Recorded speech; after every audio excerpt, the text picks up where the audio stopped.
आपको बता दें कोटपुतली में बोरेवल में बच्ची गिर गई है, जिसके बारे में हमने आपको प्रमुखता से कल से खबर दिखाया है। अभी हम आपको जरा लाइव अपडेट बता दें। अधिकारियों की मंत्रण जो है वो चल रही है। बच्ची की सीसीटीवी में साफ स्थिति देखने को नहीं मिल रही है। पायलिंग मशीन द्वारा वाइब्रेट से बोरेवल ढहने का डर है, खतरा बना हुआ है कि जो बगल में वो जो पायलिंग मशीन है उसके वाइब्रेशन से कहीं जो मिट्टी है और ना ढह जाए और बगल में ही बच्ची वहाँ फंसी हुई है, कुछ और दुर्घटना ना घट जाए। तो पायलिंग मशीन को बोरेवल से दूर किया जा रहा है। प्लान बी के कार्य में भी रुकावट दोबारा हो रही है। जेसीबी से खुदाई जारी है। एसडीआरएफ के प्रभारी अधिकारी ने जानकारी दी है। तो जानकारी हमें यही मिली है कि प्रयास तो जारी है, लेकिन प्लान बी में भी व्यवधान आ चुका है। अधिकारियों ने मंत्रणा की है, बच्ची की सीसीटीवी में नहीं मिल रही है साफ स्थिति। ऑप्शन ऑप्ट कर रहे हैं और जो पहला ऑप्शन था उसमें भी अभी काफी संभावनाएं हैं, इसलिए हम लगातार वो टीम लगी हुई है। और दूसरा जो अभी पाइलिंग मशीन है, ये ऑप्शन भी चालू हो ही चुका है। पाइलिंग मशीन शुरू की, उसके बाद रोक के उसको पीछे लिया गया। उसको नहीं, वाइब्रेशन नहीं था इसमें। अभी एक जो ऑप्टिमल डिस्टेंस है हम उसको फॉलो कर रहे हैं, उसमें थोड़ा सा कमी है, वो पूरा कर। कब तक प्रक्रिया शुरू हो पाएगी? पाइलिंग मशीन शुरू हो गई तो वापस शुरू करते हैं। यस, खुदाई चल रही है कि जैसे स्टार्टिंग में देखा गया था तो 155 फीट पे देखा गया था बच्चा, कहीं 155 फीट पे दोबारा ना चला जाए, इसलिए इसको 10 फीट खोदा जा रहा है। 10 फीट खोदने के बाद जो 150 फीट तक इसकी कैपेसिटी है पाइलिंग मशीन की, तो 160 फीट तक हम जो है उसकी अप्रोच बनाना चाह रहे हैं, इसलिए तो ये 10 फीट खोद रहे हैं। और बाकी लॉक करने की कार्रवाई चल रही है। हमने बच्चे को लॉक कर रखा और कोशिश कर रहे हैं धीरे धीरे ऊपर लाने की। तो कुछ सुलगते सवाल जरूर हैं यहाँ पर। बोरेवल खुले क्यों छोड़ दिए जाते हैं? खुले बोरेवल को लेकर सख्ती क्यों नहीं है? और फिलहाल ये सवाल तो हैं ही, गाइडलाइंस को लेकर गंभीरता क्यों नहीं? ये सब ज्वलंत मुद्दे तो हैं ही, लेकिन फिलहाल जरा हम आपको तस्वीरें दिखा दें। आप देखिए कि ठंड है, कोहरा है और विजिबिलिटी बहुत लो है।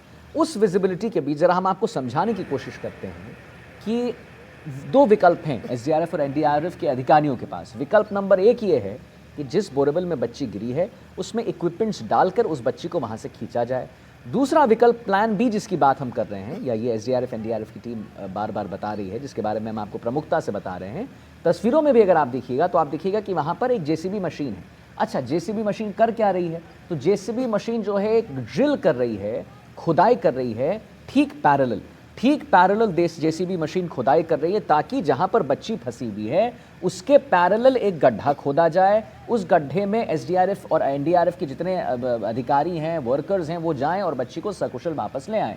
लेकिन अब यहां पर प्रॉब्लम क्या हुआ है? ब्रेकिंग न्यूज क्यों है ये? ब्रेकिंग न्यूज इसलिए है कि वो जो ड्रिलिंग की जा रही है, पाइपलाइन डाल के ड्रिलिंग जो हो रही है, उससे जहां पर बच्ची बोरेवल में फंसी हुई है वहां पर मिट्टी ढहने की बहुत संभावना है। अगर मिट्टी ढह जाता है तो क्या होगा? अब आपका ये सवाल होगा। अगर मिट्टी ढह जाता है तो हो सकता है बच्ची और नीचे गिर जाए, हो सकता है बच्ची के ऊपर काफ़ी गीली मिट्टी हो जाए जिसकी वजह से सांस लेने में दिक्कत होने लगे बच्ची को। तो अब ये सवाल है, अब ये क्वेश्चन हो रहा है, मंथन हो रहा है, मंत्रणा हो रही है कि आखिर इस बच्ची को कैसे बचाया जाए। 4 तस्वीरें देखिए, हम आपको शुरू से दिखाते हैं। पहली तस्वीर, क्या वो बच्ची है? चेतना है इसका नाम, 3 साल की बच्ची है। और ये देखिए दूसरी तस्वीर, क्या किस अवस्था में वो वहां पर कैद है। मैं कैद ही कहूंगा इसको और आप कुछ कह नहीं सकते। किस अवस्था में वो वहां पर कैद है, गिरी हुई है। तीसरी तस्वीर, जेसीबी और पाइपलाइन मशीन से खुदाई, जिसके बारे में हम आपको बता रहे थे। हमें तो थोड़े देर पहले हमने आपको बताया कि कैसे साइड में, बिल्कुल पैरेलल मतलब बिल्कुल साइड होता है, उसी दिशा में साइड में एक 150 फीट की खुदाई की जा रही है ताकि यहां पर एक बनाकर एक पाइप डालकर उस बच्ची को निकाला जाए। लेकिन दिन रात रेस्क्यू ऑपरेशन में तो लगे हैं लोग। चौथी तस्वीर पर गौर करिए। लेकिन वहां पर विजिबिलिटी बहुत कम है। मुदित गौर हमारे साथ लाइव जुड़ रहे हैं, लोकेशन पर हैं, ऑन ग्राउंड वो देख रहे हैं। मुदित, क्या वहां पर तस्वीरें सामने आ रही हैं? सब कुछ बताइए। हम आपको देख रहे हैं, आप कल से वहां पर लगे हुए हैं। आज सुबह भी जब आपसे बात हो रही थी तो घना कोहरा था, लेकिन अब दिख रहा है कि धूप वहां पर खिलाई है। तो क्या इसकी वजह से थोड़ा एसडीआरएफ एनडीआरएफ को कुछ हेल्प होगा?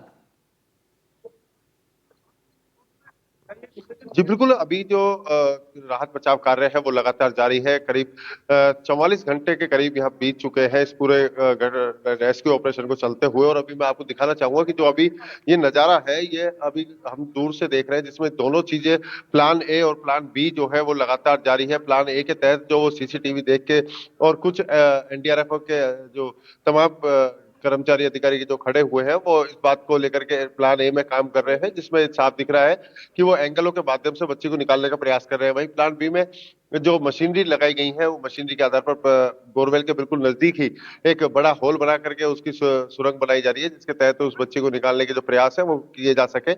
और पूरा जो रेस्क्यू ऑपरेशन है उसके तहत अब ग्रामीण जो है वो अभी आज तीसरा दिन इस पूरे रेस्क्यू ऑपरेशन को हो रहा है। तो ग्रामीणों में भी अभी इस बात को लेकर से उम्मीद जगी हुई है कि बच्ची जैसा कुशल बाहर आ जाए, और सभी उसके लिए दुआ कर रहे हैं। और ग्रामीणों का यहाँ पर काफी बड़ा जमावड़ा देखने को मिल रहा है। लोग दूर दूर तक छतों पर अटे हुए हैं, और हम भी यहाँ पर मौजूद है एक छत से, जहाँ से दिखाया जा रहा है नजारा कि यहाँ पर जो लोग हैं वो इस बात की दुआ कर रहे हैं कि जल्द से जल्द बच्ची बाहर आए और उसको अपने परिवार के सुपुर्द किया जा सके। जी चलिए ठीक है मुदित, बहुत बहुत धन्यवाद आपका महत्वपूर्ण जानकारी देने के लिए। आप वहाँ पर बने रहिए और हमें वस्तुस्थिति क्या वहाँ पर बन रही है उसके बारे में बताते रहिए।